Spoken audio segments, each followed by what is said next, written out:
Alhamdulillah alamin. Wa bihi nasta'in wa ala umuri dunya waddin. Salatu wassalamu ala nabiyyina Muhammadin wa ala alihi wa sahbihi ajma'in.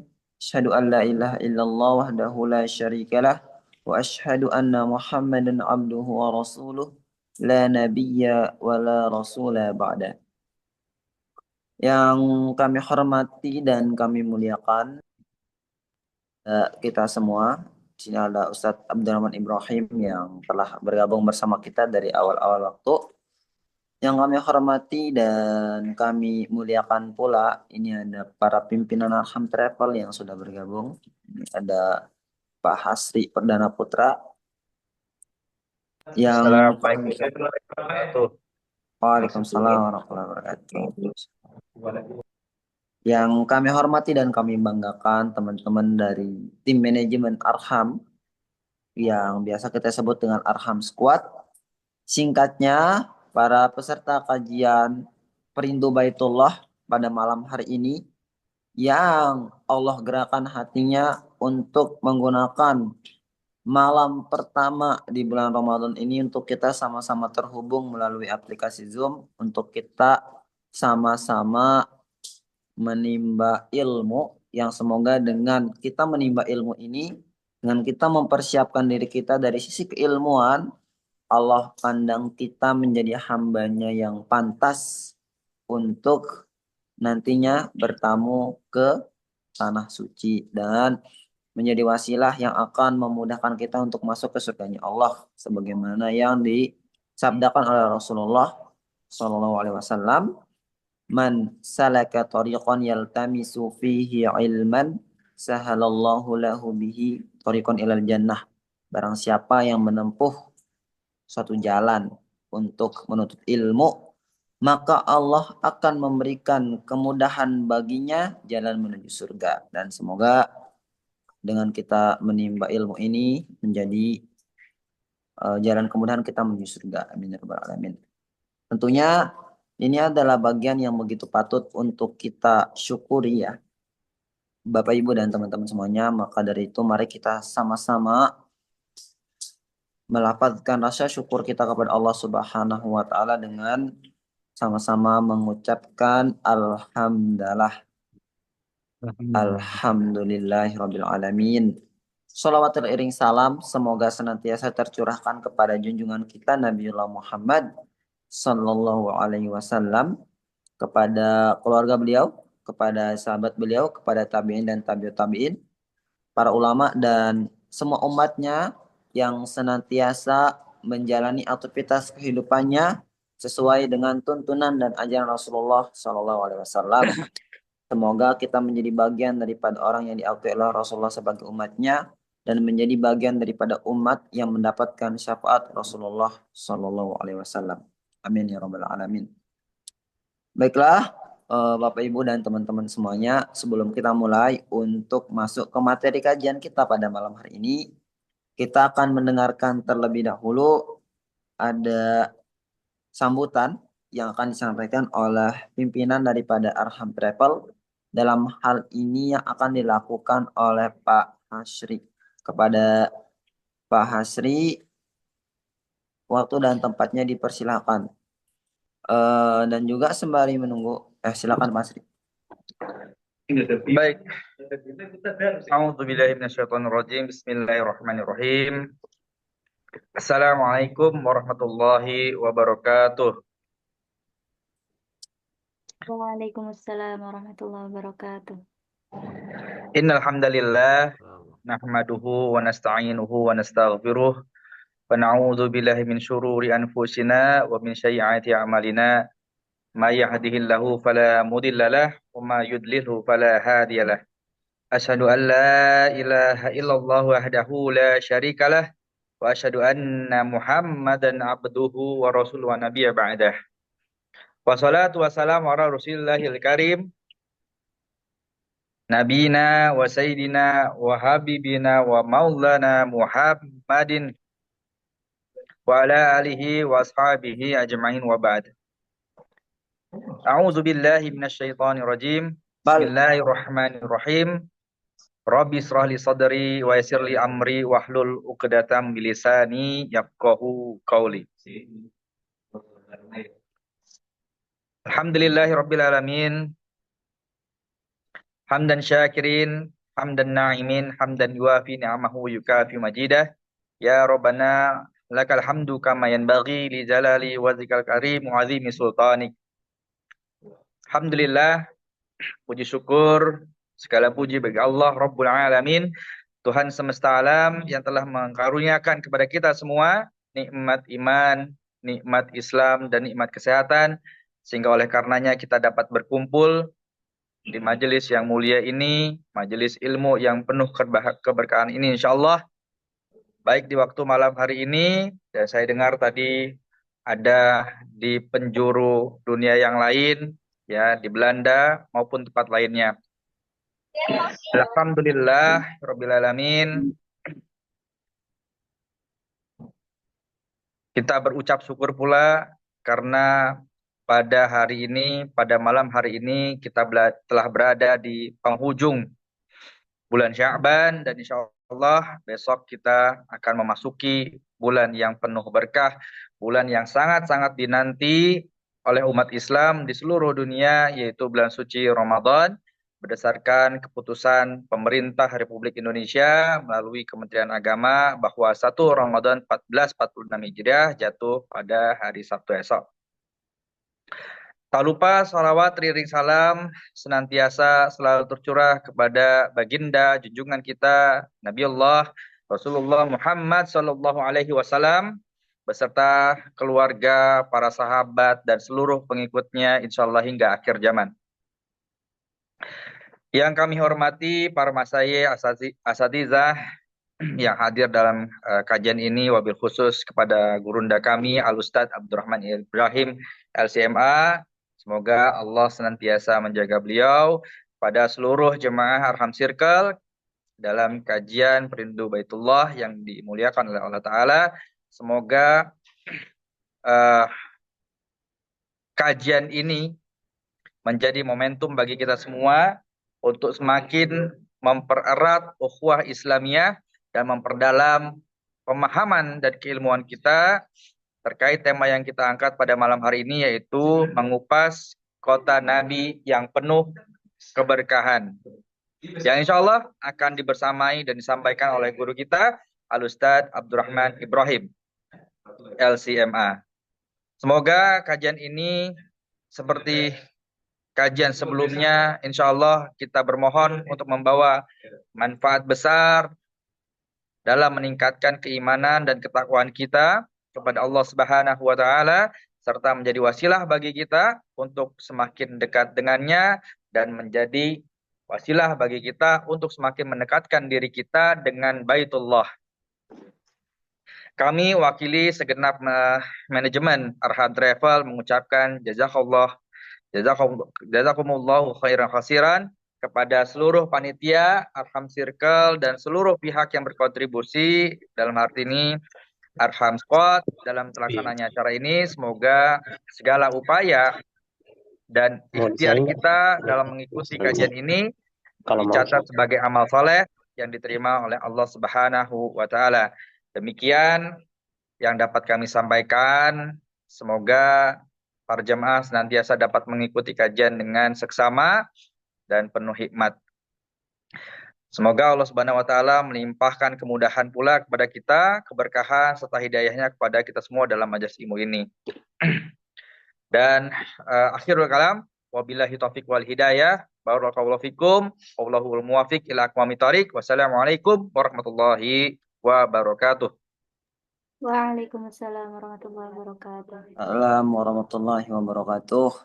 Terima kasih kami sampaikan kepada Pak Hasri, dan semoga harapannya yang tadi disampaikan bahwasanya agar kegiatan yang kita selenggarakan ini menjadi momentum untuk mempererat ukhuwah Islamiyah kita sebagai sesama muslim. Dan sebagaimana kita ketahui, di dalam grup ada berbagai macam saudara kita yang ada di berbagai macam wilayah di Indonesia.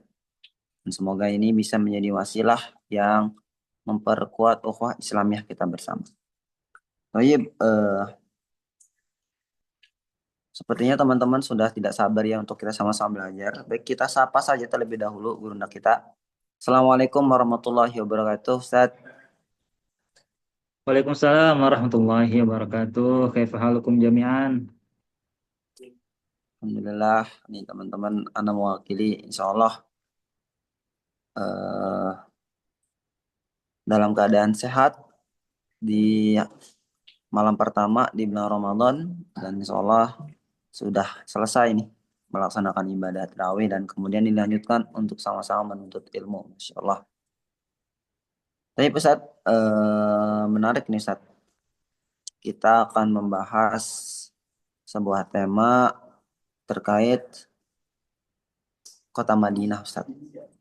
Nah, Kira-kira apa sih Ustaz kelebihan kota Madinah ini sehingga kita itu perlu untuk membahas, Ustaz? Kenapa kita nggak bahas kota Surabaya misalnya? kenapa nggak bahas Lombok gitu ya? Ya kita kenapa nggak bahas Lombok gitu? Ada banyak kota Oke. lain. Kenapa nih, Ustaz? Ya, baik.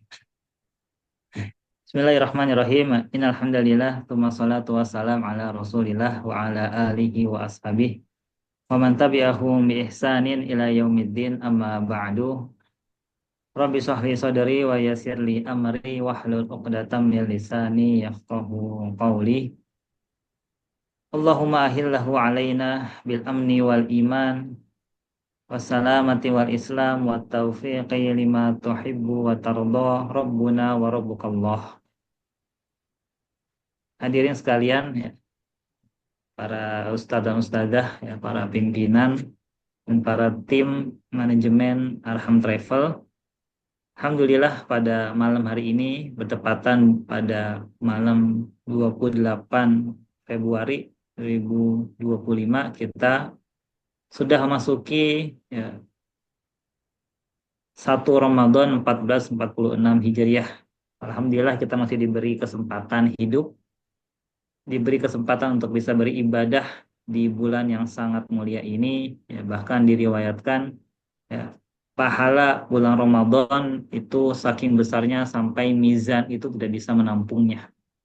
Ya, ini menandakan bahwasannya orang yang berhasil ya, melewati bulan Ramadan dengan penuh ketaatan, ya, dengan penuh ibadah, maka pahala yang didapatnya itu sangat luar biasa besarnya, sampai-sampai mizan kebaikan itu tidak bisa menanggungnya.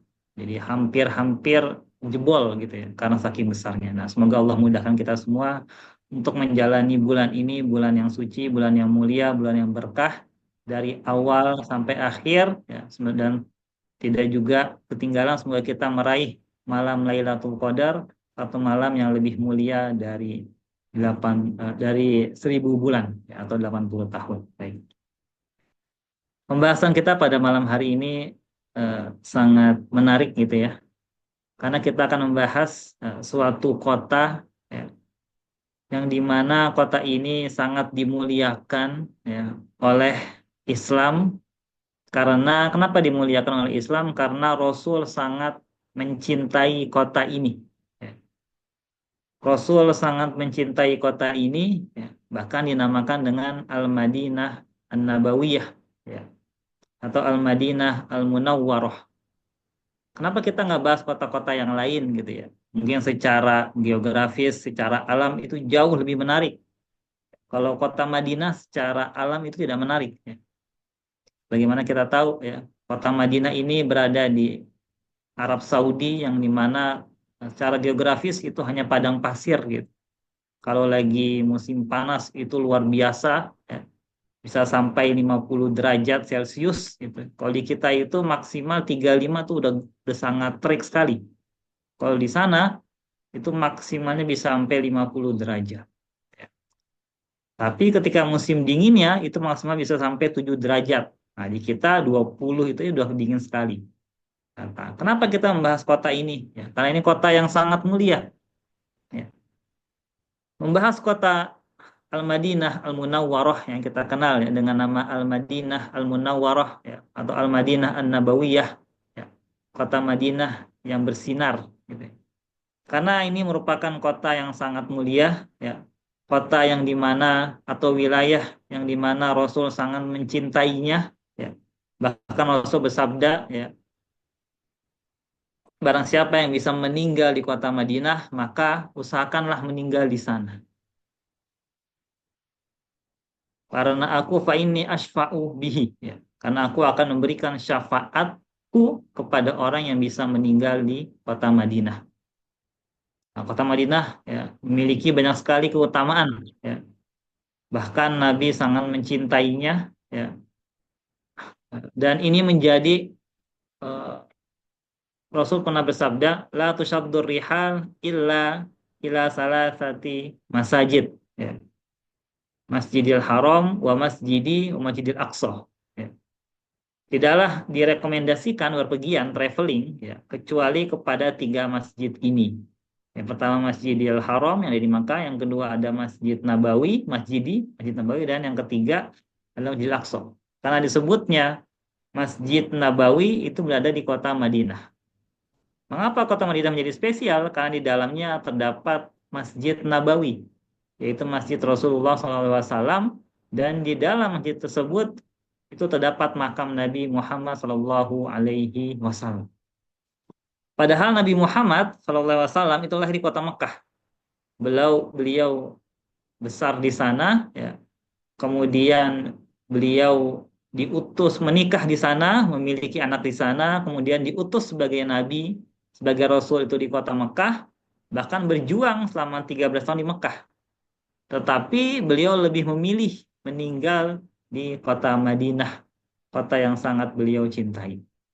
Bahkan di suatu hadis yang diriwayatkan oleh Ibunda Aisyah radhiyallahu anha, Rasul bersabda, Allahumma habib ilaina al-Madinata kahubbina Makkata au asyad.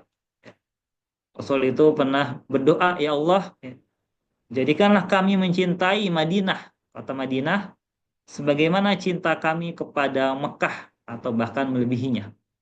Jadi Rasul itu berdoa ya agar ditumbuhkan rasa cinta kepada kota ini. Ya. Jadi baratnya itu memohon agar kecintaan kepada kota Mekah itu bisa dikalahkan dan lebih mencintai kota Madinah. Padahal ya, Nabi itu sangat cinta dengan kota Mekah. Karena ya, Nabi separuh hidup Nabi itu di Mekah. Ya, beliau lahir di sana, kemudian istri beliau meninggal di sana, makamnya pun di sana, Ibunda Khadijah Al-Kubra. Banyak sekali kenangan-kenangan. Ya, biasanya kalau manusia normal, ya, itu akan sangat mengenang kenangan-kenangan ketika masa kecil sampai masa tumbuhnya. Ya. Contohnya satu wali ini orang asli Lombok. Ya. Pasti kalau ditanya mau pulang kemana, pasti akan milih ke Lombok. Karena di sana banyak sekali kenangan-kenangan. Begitu juga Rasul. Rasul itu sangat cinta dengan kota Mekah karena itu adalah tanah kelahiran dan tempat tumbuhnya beliau. Tetapi beliau lebih memilih meninggal di Madinah karena itulah kota beliau. Banyak sekali hadis-hadis yang menyebutkan tentang keutamaan kota Madinah. Salah satunya adalah ya, Rasul bersabda, inna Ibrahim harrama Makkata wa inni haramtu al-Madinah. Rasul bersabda sesungguhnya ya, Nabi Ibrahim ya, itu memiliki tanah haram atau tanah yang dimuliakan, yaitu berupa Mekah. Jadi kota Mekah itu sudah dimuliakan sejak zaman Nabi Ibrahim. Kita tahu ya jarak Nabi Ibrahim ke Nabi Muhammad itu sangat jauh. Walaupun Nabi Muhammad itu keturunan Nabi Ismail dan keturunan Nabi Ibrahim. Itu jarak sangat jauh. Jadi memang sejak dahulu kala kota Mekah itu sudah diagungkan dan dimuliakan. Karena di dalamnya terdapat Masjidil Haram. Ya. Karena terdapat Ka'bah. Ya, itu belum ada Masjidil Haram. Ya. Tapi terdapat Ka'bah yang itu memang dimuliakan. Orang berbondong-bondong datang untuk tawaf di Ka'bah. Itu sudah ada syariat itu sejak Nabi Ibrahim dan setelahnya. Tetapi ya kata Nabi Muhammad, wa inni haramtu al-Madinata. Tapi kalau aku, tanah haramku, tanah yang dimuliakan bagiku itu adalah kota Madinah.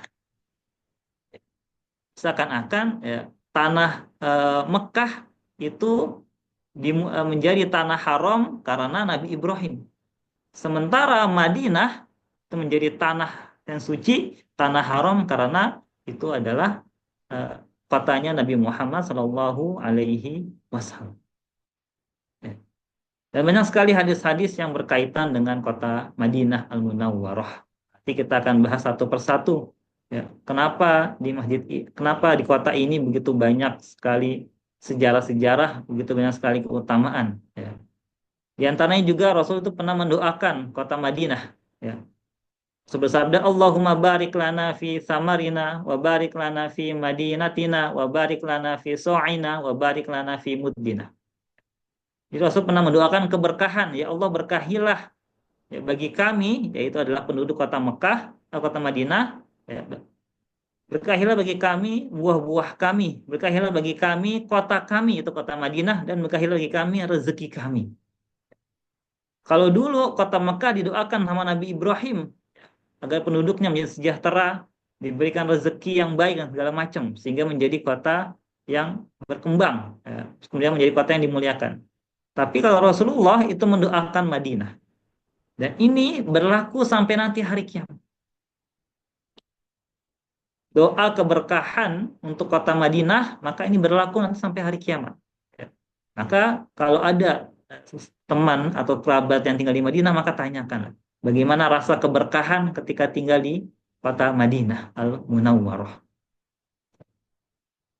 Dan salah satu lagi yang bisa kita menjadi acuan kenapa kota Madinah menjadi kota yang sangat spesial. Rasul pernah bersabda, Innal iman layak ziru ilal Madinah kama ta'zirul hayyah ila hujriha. Sesungguhnya iman ya itu akan berlabuh atau kembali di Madinah. Sebagaimana kama ta'zirul hayyah. Sebagaimana ular itu akan kembali atau berlindung di lubang sarangnya. Ya. Jadi ular itu terkadang dia keluar dari sarangnya, dari lubangnya, ya, kemudian nanti suatu saat dia akan kembali lagi ke lubang. Begitu juga Madinah. Ya. Madinah itu tempatnya iman. Ya. Tempat berasalnya iman itu berada, ya, kemudian nanti iman itu akan menyebar ke seluruh dunia, tapi nanti akan kembali lagi. Ulama menjelaskan tentang hadis ini bahwasannya yang dimaksud iman itu akan berlabuh kembali di kota Madinah, bahwasannya orang-orang beriman itu nanti pasti akan menziarahi kota Madinah bukan karena ingin traveling, ya, bukan karena ingin refreshing, ya, sebagaimana kalau kita ke Lombok, sebagaimana kita ke Bali atau kemana, tapi semata-mata orang Muslim mengunjungi kota Madinah karena motivasi iman, tidak ada yang lain. Maka ini beberapa hal terkait kota Madinah. Kenapa kota Madinah ini begitu spesial? Ya. Setiap orang umroh pasti akan mengunjungi kota Madinah. Padahal kalau kita belajar, ya, syariat umroh atau rukun umroh itu semuanya ada di kota Mekah. Dari awal ihram ya, sampai nanti dia bertahalul, itu semua bisa dilakukan di Mekah. Tetapi kenapa biasanya orang yang umroh atau haji pasti akan mengunjungi kota Madinah? Karena di kota Madinah itulah terdapat makam Nabi Muhammad Shallallahu Alaihi Wasallam. Nabi kita, pimpinan kita, pemberi syafaat kita. Maka sudah seharusnya ya, kita sebagai umat Islam selain mengunjungi ya, kota Masjidil Haram dari kota Mekah, maka kita juga wajib ya, mengunjungi Masjid Nabawi yang ada di kota Madinah. Kurang lebih seperti itu. Ya, kenapa Madinah menjadi sangat spesial? Ya, tidak lain dan bukan karena motivasi iman. Orang itu bisa bergetar hatinya begitu rindu terhadap Madinah dan Mekah, itu bukan karena ada kenangan, di sana saya melihat pemandangan yang bagus, sana saya mau refreshing, sana saya mau nyobain kulinernya, enggak. Ya, orang kalau ke Padang nyobain kuliner, ya. Orang kalau ke Medan atau kemana akan healing atau wisata. Tapi kalau orang ke Madinah atau Mekah itu tidak lain dan bukan karena adalah dorongan ini.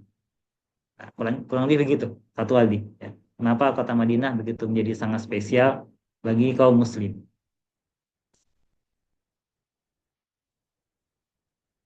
Masih di mute, masih di mute.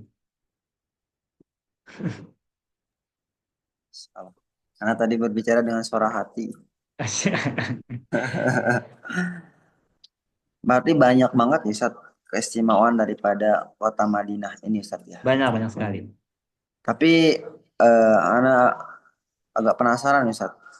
Kota Hmm. Madinah ini kan berarti tidak terlepas daripada adanya sosok Rasulullah SAW. Ustaz ya. Sahih.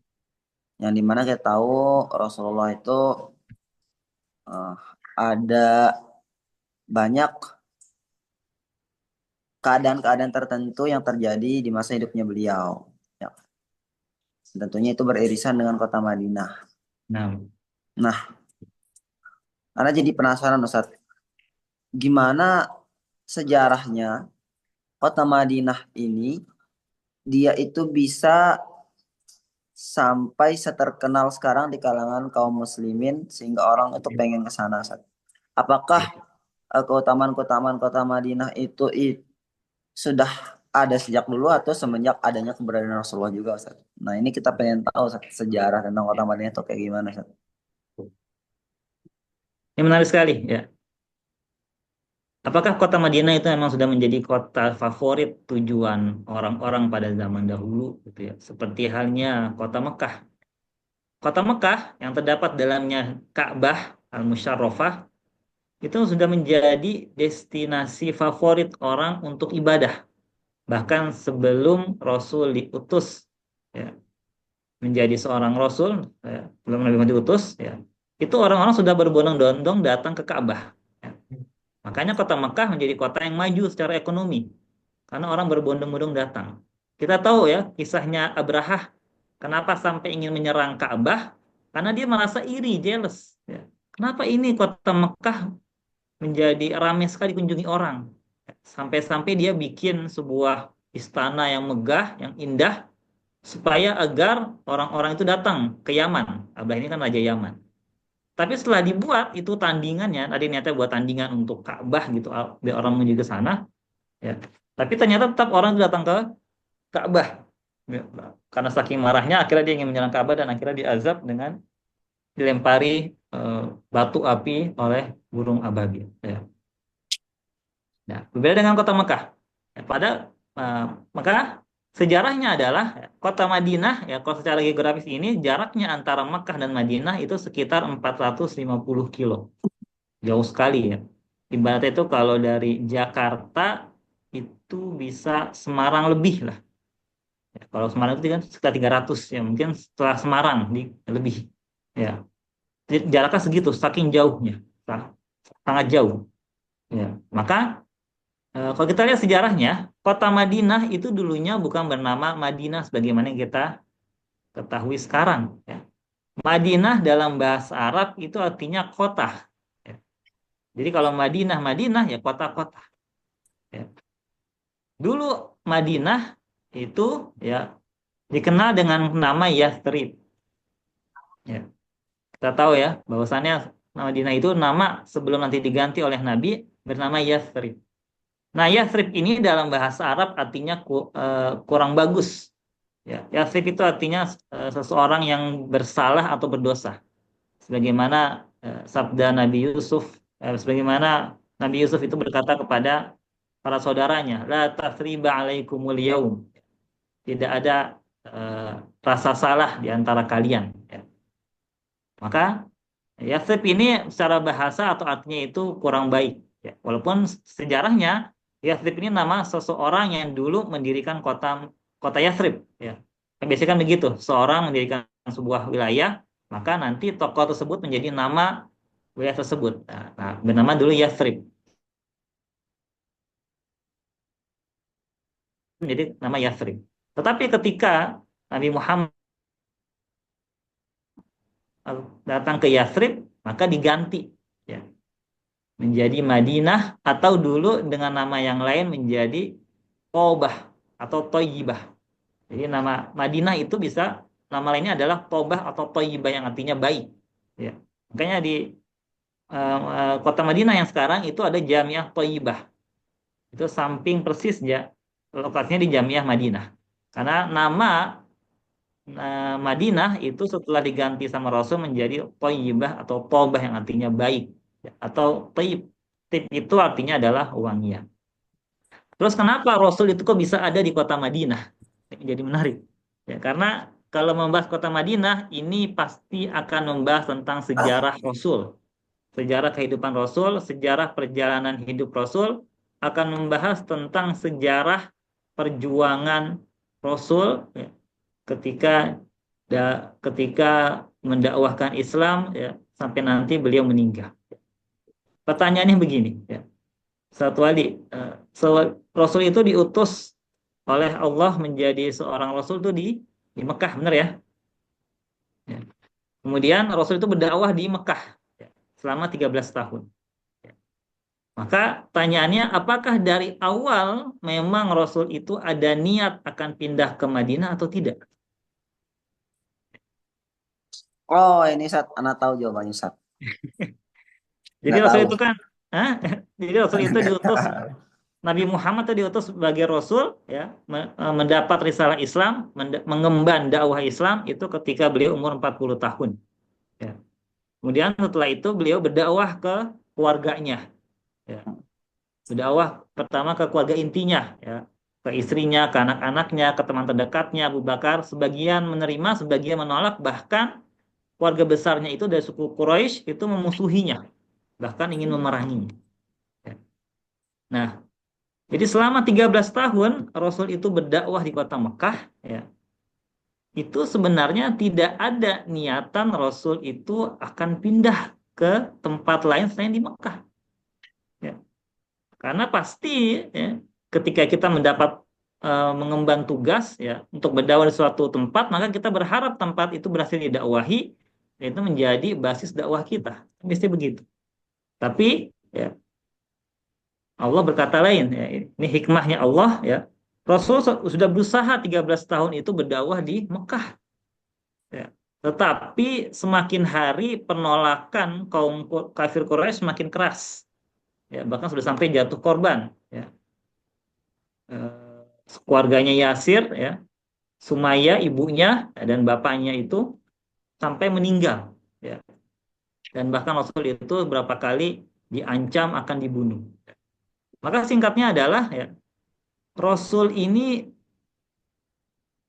ketika berdakwah di Mekah ya, itu belum berhasil mendakwahi seluruhnya.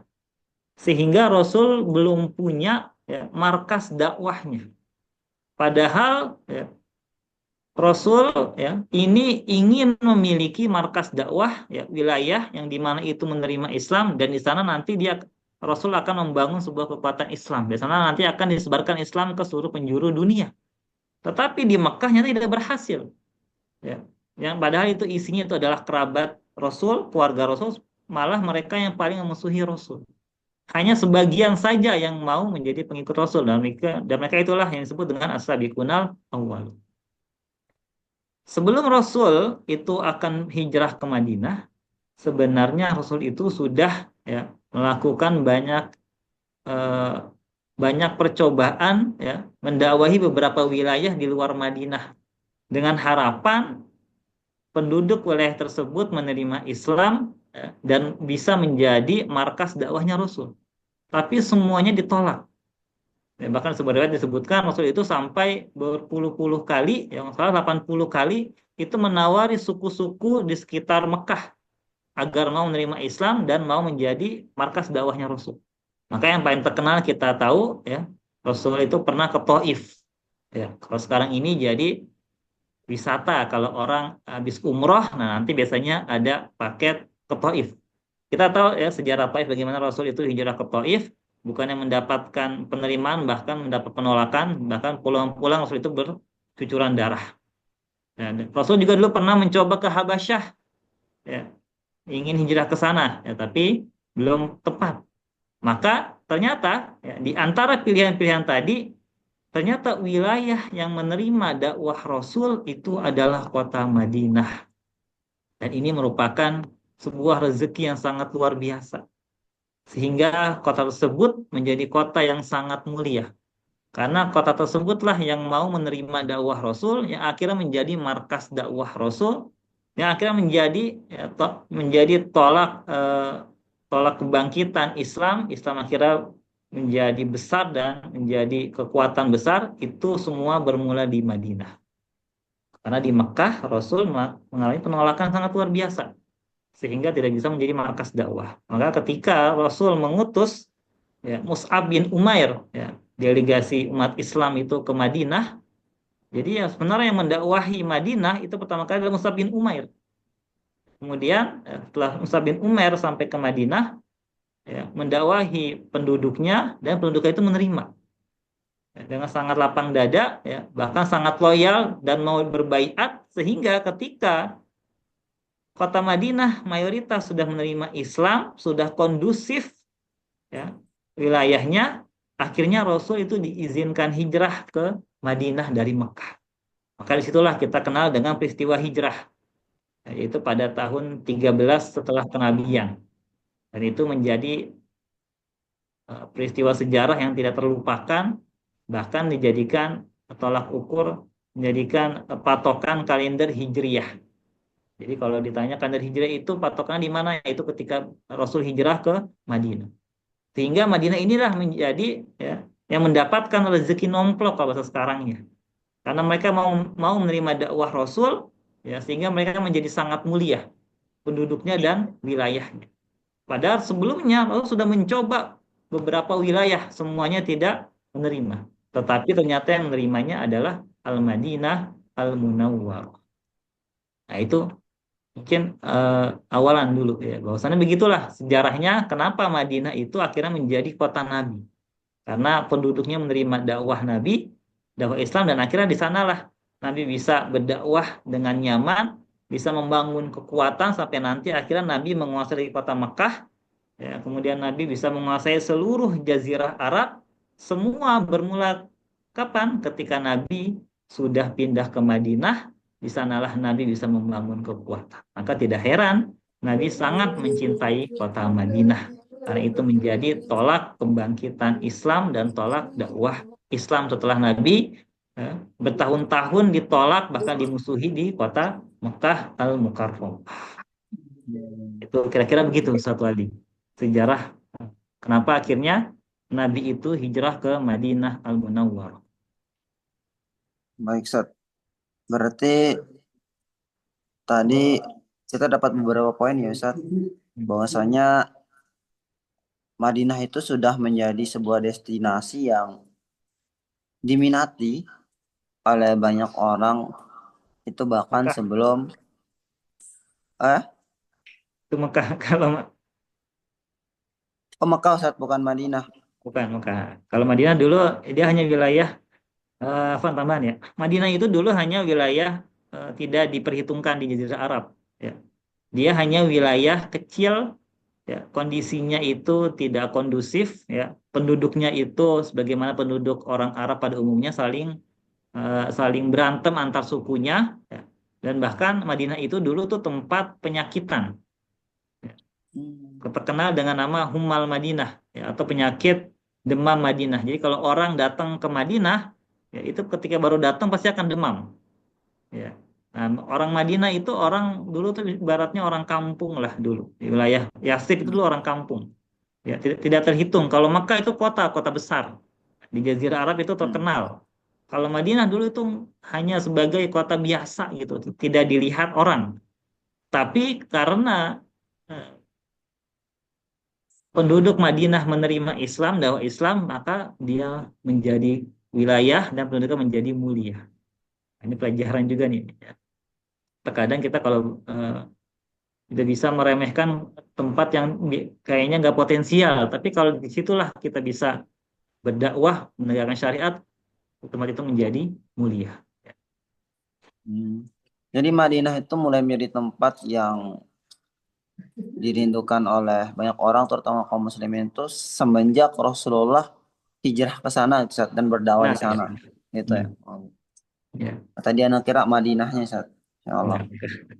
Oke. Tapi Ustaz, ini berarti kita sudah mengetahui ya, Ustaz, kurang lebih sejarah daripada kota-kota. Kan tadi Madinah Ya. artinya kota, Ustaz. Kota-kota. Ya. Kota Madinah. Madinah Al-Munawwarah, Ustaz. Dan tentunya kalau kita berbicara tentang Madinah, itu saat kita kan tidak terlepas dengan yang namanya di sana ada Masjid Nabawi, Ustaz. Nah, ya. Nah, tadi kita sudah tahu nih, Ustaz, sejarah daripada Madinah nih, Ustaz, dari Hmm. Yasrib dan lain sebagainya. Tapi kita nih pengen tahu juga, Ustaz, gimana sejarah terkait Masjid Nabawi, karena kita ketika sholat di Masjid Nabawi itu kan terdapat keutamaan yang belum tentu kita dapatkan ketika sholat di masjid lain. Ya. Tentunya ini ada sejarah yang menarik nih, Ustaz, terkait keberadaan daripada Masjid Nabawi itu Ya, sendiri. benar. Ini gimana, Ustaz? Ya, baik. Jadi selama di Mekah, ya, dakwah Rasul itu sangat mengalami stagnan gitu ya, tidak mengalami peningkatan. Bahkan selama di Mekah Rasul itu ya sholat itu sembunyi-sembunyi, ya, tidak bisa terus terang karena kalau ketahuan pasti yang berani itu hanya Nabi, Afwan.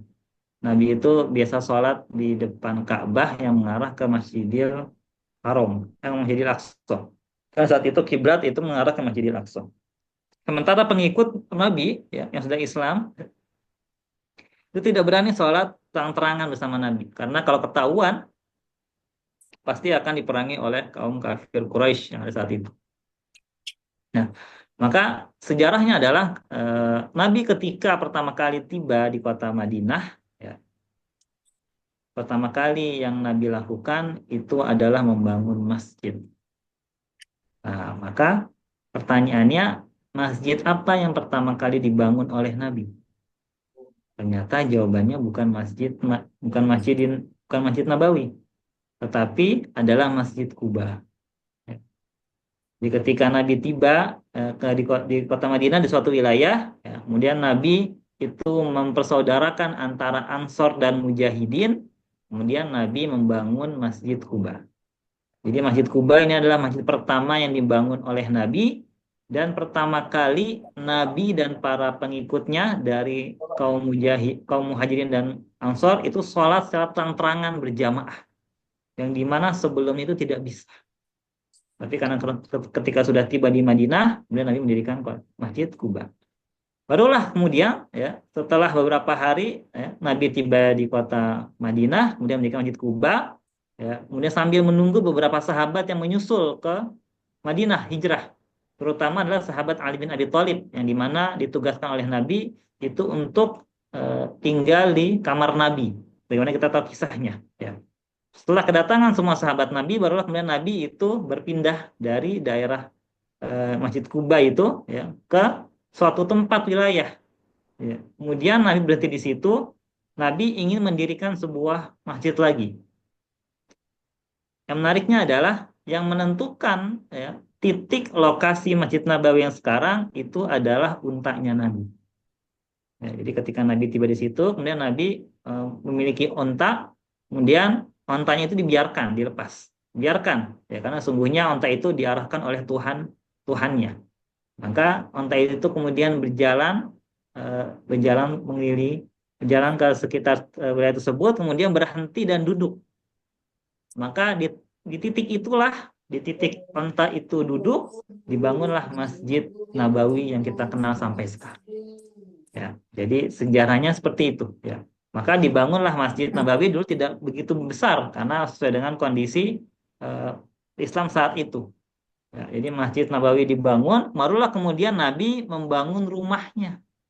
Ya, jadi ketika awal Nabi tiba di Madinah, Nabi itu masih menumpang di kaum Ansor, salah satu sahabat dari Ansor. Barulah kemudian ketika Nabi membangun masjid, nah jadi Nabi itu membangun masjid dulu, baru membangun rumahnya. Lalu di situ Nabi membangun masjid yang itu menjadi pusat ibadah Nabi dan para sahabatnya, dan disitulah Nabi itu mengajarkan para sahabatnya, kemudian rapat sana dalam berbagai kebutuhan dan sebagainya. Dan itu menjadi markas dakwahnya Nabi, menjadi markas hidupnya Nabi itu adalah di Masjid Nabawi yang kita kenal sekarang. Ya, adapun rumah-rumah Nabi, ya, Nabi itu sebenarnya nggak punya rumah.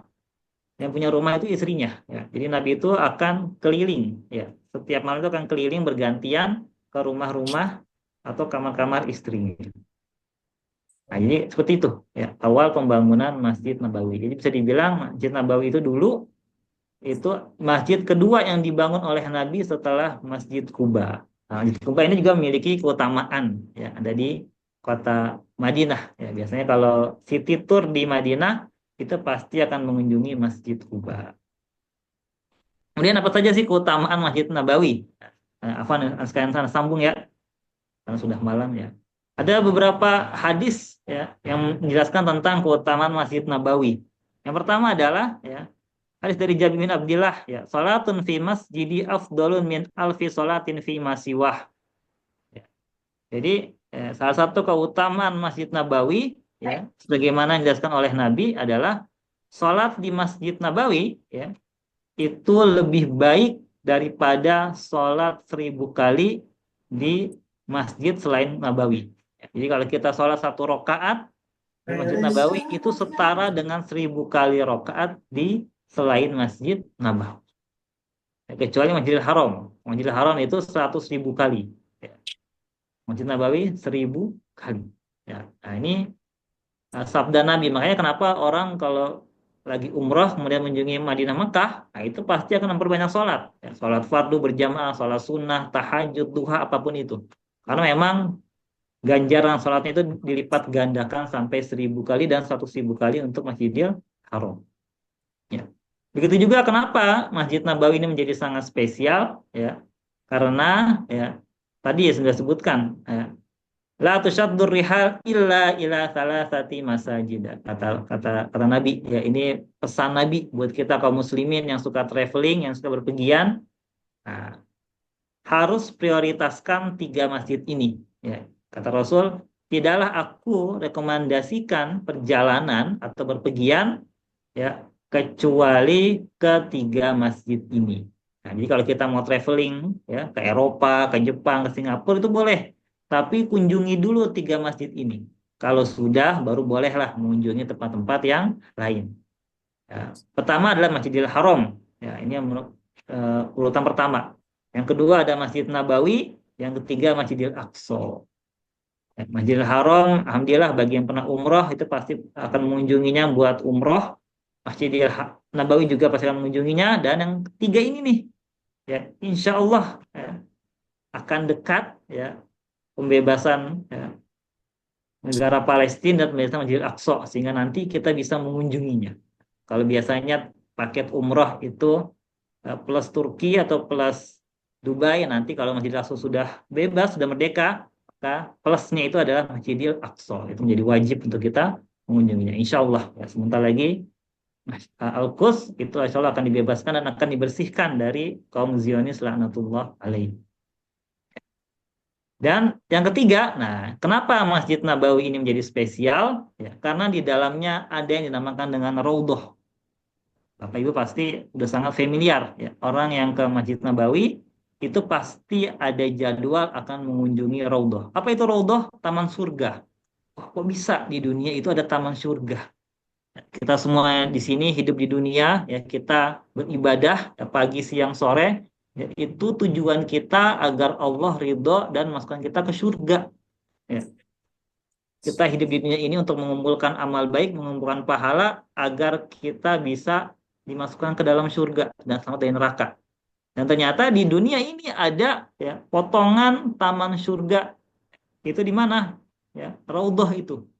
Ya, Raudhah itu artinya taman kalau dalam bahasa Arab. Ya. Di mana itu Raudhah itu? Ya, Nabi bersabda, "Ma baina baiti wa minbari raudhatun min riyadil jannah." Jadi antara mimbarku dan rumahku itu dinamakan itu adalah Raudhah min raudhatil jannah. Nah, Masjid Nabawi kalau kita pelajari adalah Masjid Nabawi itu ya sebagaimana biasanya masjid yang kita tahu bahwasannya di samping imam itu ada mimbar untuk khatib berkhutbah. Begitu juga dulu ya. Jadi mimbar itu memang dari dulu sudah ada dan ada di masjid. Mimbar Nabi itu berada di depan ya, di tempat imam ya. Dan rumah Nabi yang di situ adalah rumahnya Ibunda Aisyah. itu menempel dengan bagian depan masjid. Kenapa bagian depan? Ya, karena dulunya Masjid Nabawi itu dibikin kiblatnya mengarah ke Masjidil Aqsa. Ya. Jadi kalau kita lihat peta, ya, Madinah, ya, kemudian kalau mengarah ke Masjidil Aqsa itu ke arah utara. Sementara kota Mekah, Ka'bah itu berada di selatannya Madinah. Dulu Masjid Nabawi itu dibangun dengan kiblatnya itu mengarah ke Masjidil Aqsa. Karena kita tahu bahwasannya dulu arah kiblat kita ke Masjid Al-Aqsa, yaitu ke arah utara Madinah atau Mekah. Tetapi ya Nabi itu pengen, ya, karena kecintaannya dengan Ka'bah, ya, Nabi itu pengen sholatnya menghadap ke Ka'bah, Masjidil Haram. Maka turunlah ayat qad nara taqalluba wajhika fis sama fawallu wajhaka syatral masjidil haram. Turunlah ayat ini. Ya, sehingga ya semenjak ayat ini turun secara resmi kiblat umat Islam ketika sholat itu dipindahkan dari yang tadinya Masjidil Aqsa berpindah ke Masjidil Haram, ya, atau ke Ka'bah Al-Musyarrafah, sehingga yang tadinya rumah Nabi itu tadinya ada di belakang masjid, ya. Tetapi ya karena dipindahkan, ya, ke arah Masjidil Haram sehingga tadinya yang di belakang jadi depan. Itu semua adalah hikmah dan ketetapan Allah. Sehingga kalau kita lihat makanya kenapa makam Nabi itu ada di depan. Ya, karena Nabi itu dimakamkan di rumahnya Ibunda Aisyah radhiyallahu taala, radhiyallahu anha. Ya, dia ada di depan. Ya, sehingga ya maka Raudhah itu ada di antara mimbar dan tembok rumahnya Nabi atau tembok rumahnya Ibunda Aisyah. Maka di antara itu ada Raudhah. Maka orang berbondong-bondong ingin sholat dan ibadah di Raudhah. Kalau sekarang ada regulasinya, ya, pakai nusuk, ya, pakai aplikasi nusuk. Kalau dulu enggak, asalkan mau ngantri, sabar masuk. Ya, bahkan kalau lagi ngepas azan, nah itu kita masuk, ya. Nanti kalau udah azan itu ditutup tuh. Jadi orang yang di Raudhah itu bisa berlama-lama. Nah, itu alhamdulillah anak pernah dulu begitu sama teman anak. Itu rasanya nikmat sekali. Kita berada di depan, kita itu bisa melihat itu orang yang azan dan imam. Nah, itu Raudhah, ya. Kenapa dinamakan Raudhah, ya? Ulama menjelaskan bahwasannya wilayah Raudhah ini, ya, nanti akan diangkat ke surga. Kenapa dinamakan Raudhah? Ya, sehingga ya amalan-amalan kita yang kita lakukan, ya sholat kita, ya ketika kita di Raudhah itu nanti akan diangkat ke surga. Makanya kenapa orang berbondong-bondong ingin bisa sholat, ya, di Raudhah, yaitu di antara mimbar dan rumahnya Nabi Shallallahu Alaihi Wasallam. Dan keutamaan terakhir, Masjid Nabawi itu namanya menjadi mulia karena disitulah terdapat makam Nabi dan dua sahabatnya, Abu Bakar dan Umar bin Khattab. Ketiga-tiganya dimakamkan di rumah Ibunda Aisyah radhiyallahu taala. Sementara Ibunda Aisyah dimakamkan di makam Baqi yang itu ada di sebelah selatan masjid, ya. Jadi di arah kiblat itu ada makam Baqi, itu makam besar sekali, itu adalah komplek pemakaman sahabatnya Nabi, ya. Sahabat-sahabat Nabi yang meninggal pada perang Badar itu dimakamkan di sana sebenarnya. Nah, itu makanya Nabi Masjid Nabawi menjadi sangat mulia, artinya karena terdapat makam Nabi. Maka seorang kalau ke Madinah itu wajib harus menziarahi Nabi Shallallahu Alaihi Wasallam. Itu kurang lebih begitu, ya, tentang Masjid Nabawi Al Munawwarah yang sangat mulia. Insyaallah, insyaallah. Kebetulan juga nih Ustaz, Arham Travel itu biasanya kalau kita di Madinah itu pasti kita ke Masjid Nabawi Ustaz. Ya. Tapi selain kita ke Masjid Nabawi, kita juga ke Masjid Kuba Ustaz. Tadi antum sempat untuk membahas Masjid Kuba sedikit Ustaz. Nah, ini sebelum kita tutup Ustaz, kita pengen mendengar juga nih Ustaz, sejarah daripada Masjid Quba itu sendiri, Ustaz. Ya. Dan kenapa kita perlu untuk mengunjungi masjid tersebut, Ustaz? Masjid Quba itu. Padahal kan dia tidak masuk ke dalam 3 masjid yang tadi disebutkan dalam hadis. Ya, ya. Ya. Ya. Masjid Kuba tidak termasuk kepada 3 masjid sucinya umat Islam ya. Karena bagaimana disebutnya ada tiga masjid sucinya umat Islam, yaitu pertama ada Masjidil Haram, ada Masjid Nabawi, dan ada Masjidil Aqsa, tempat Nabi itu melakukan mi'raj ke langit. Nah, tapi selain itu ada satu masjid yang itu memiliki keutamaan, ya, yaitu Masjid Kuba. Kenapa itu menjadi keutamaan? Sejarahnya itu adalah masjid yang pertama dibangun oleh Rasulullah SAW. Ya. Itu juga disebutkan di dalam surat At-Taubah, gimana wal masjidu ussisa ala taqwa, gitu ya.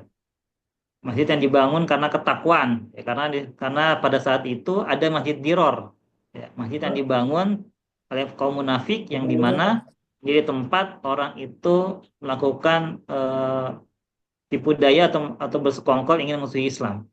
Masjid Kuba ini adalah lawan dari Masjid Diror. Ya, selain itu Masjid Kuba tadi adalah masjid yang pertama dibangun oleh Nabi ya ketika tiba di Madinah, dan pertama kali ya Nabi ya itu melaksanakan sholat berjamaah bersama para pengikutnya secara terang-terangan, yang dimana sebelumnya itu tidak bisa ya karena di Mekah itu perlawanan dan pertentangan kaum kafir Quraisy sangat keras sehingga tidak bisa menampakkan apalagi sholat berjamaah.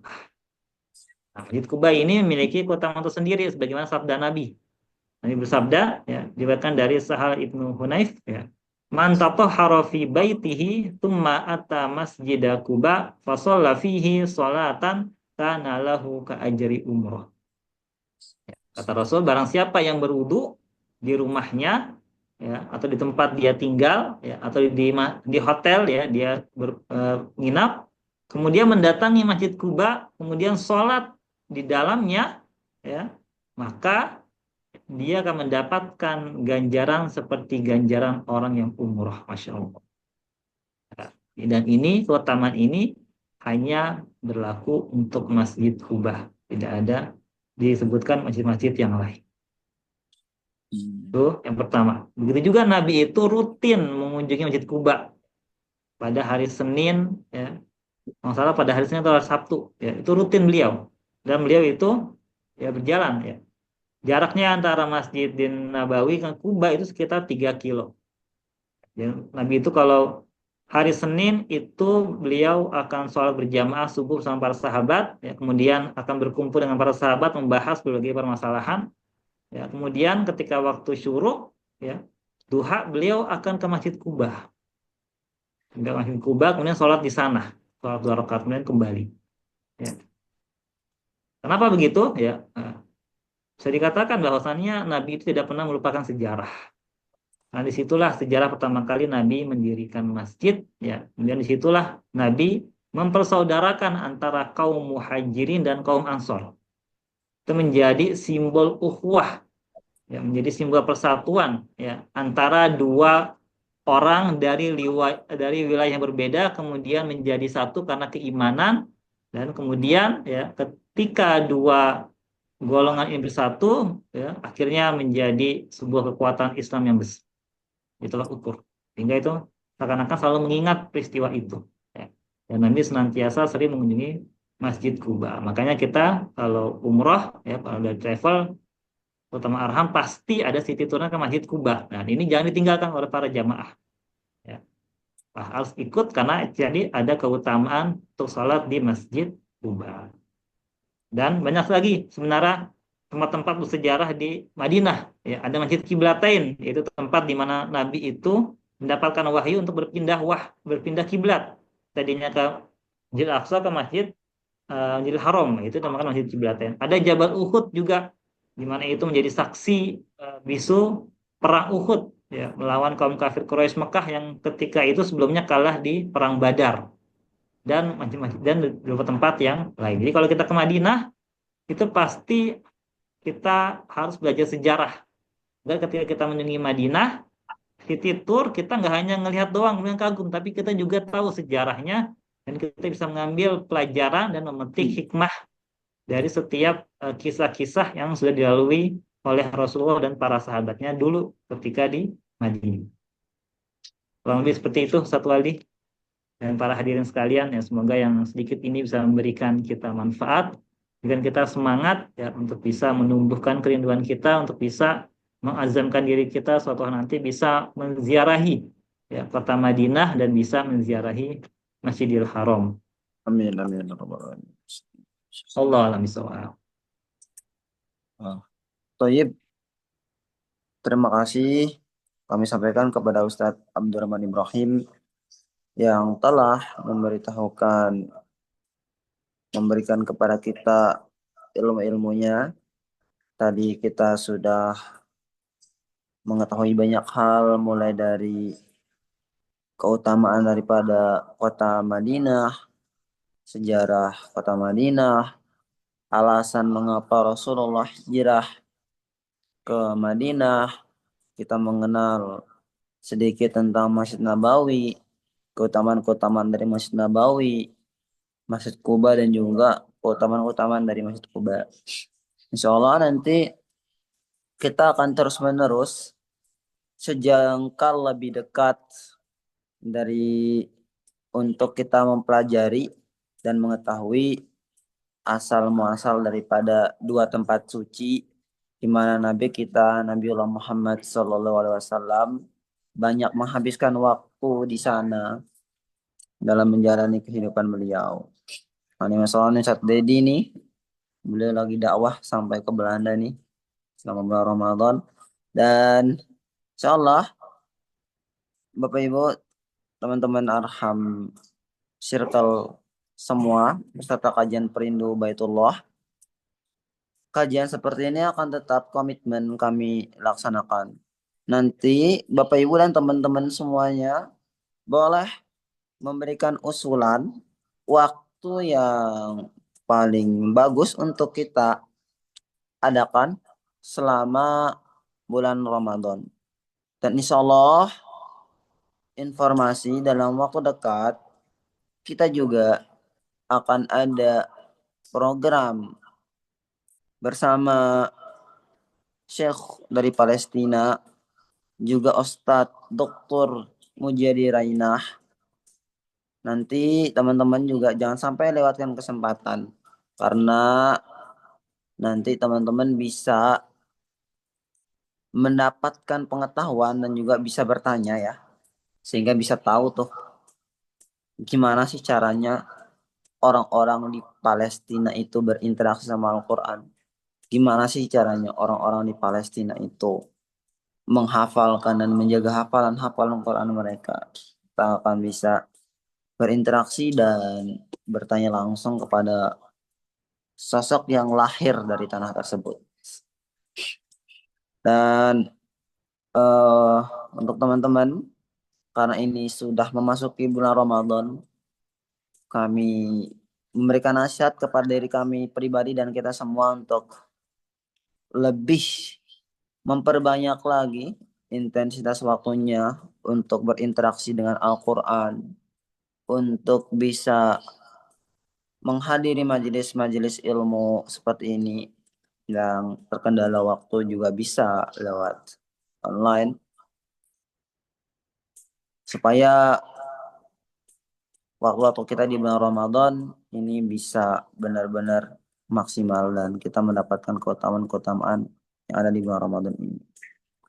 Baik, Bapak Ibu dan teman-teman semuanya, karena ini sudah menunjukkan pukul jam 22, hampir jam 22.30-an ya, sudah lebih ternyata.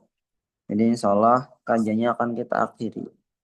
Tapi sebelum kita akhiri, silakan untuk Bapak Ibu dan teman-teman bisa melakukan on cam sebentar untuk diambil dokumentasinya. Dan nanti untuk kita kirimkan ke grup dan terus dijaga keistiqomahan dan semangatnya dalam belajar. Dan insya Allah nanti kita akan hadir lagi dalam agenda-agenda dan program-program yang insya Allah lebih powerful dan bermanfaat buat kita semua. Ya Allah nih. 1, 2, 3. Lagi 1, 2, 3. Syukran ala ikhtimamikum wa barakallahu fikum. Kalau ada jarum yang patah, jangan simpan di dalam peti. Kalau ada kata yang salah, jangan simpan di dalam hati. Bila ada sumur di ladang, boleh kita menumpang mandi. Bila ada umur kita panjang, insya Allah pekan depan akan bertemu lagi. Assalamualaikum warahmatullahi wabarakatuh. Waalaikumsalam warahmatullahi wabarakatuh.